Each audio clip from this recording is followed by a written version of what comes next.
More than two, but you've got two that we're going to do in the bunker. And they're chipping and pitching. And as John Ennan, who is is the only associate instructor so far, says, I'm going to tell you right now, because you're going to hear it 1,000 times more throughout the day, smaller, smaller, smaller. It's much more small as possible. It's much more difficult to do small than it is to do large. I mean, you've got your swing motion that you've already built. I mean, you can replicate that fairly simply, but when you do it smaller, it's much more difficult. But you got to do it small to feel it. Now, when Bobby normally sets up in impact zone, he sets up with the club pointing this way at his belly, which means there is a little slight arch. When he gets to impact, he's always got a flat left wrist. That's the one thing he doesn't like about that. Now, that's a preference. In other words, when I set up, I always set up flat left wrist. That's what I've been doing my whole life. That's what I like to do, so it's an option. I can use that fairly easily for me. So what we want to do is get the flat left wrist at impact, and we're going to do it with chipping.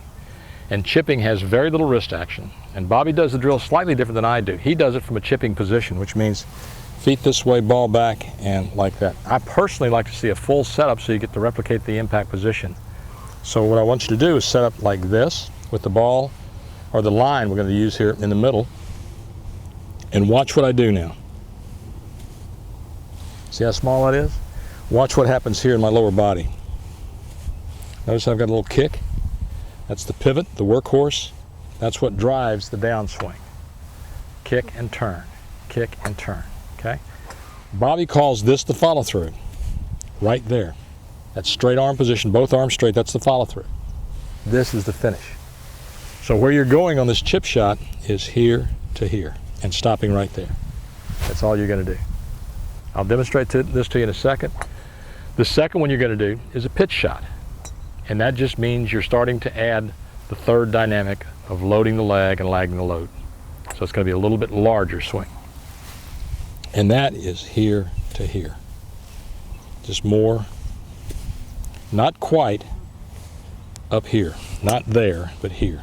About halfway through, about 45 degrees here, with a little hinge, and then there. You're going to see a little bit more action here. More of a push than a swing. It is. It's not really a push, though. It can feel like that, and that's fine. There's nothing wrong with that if it feels like that.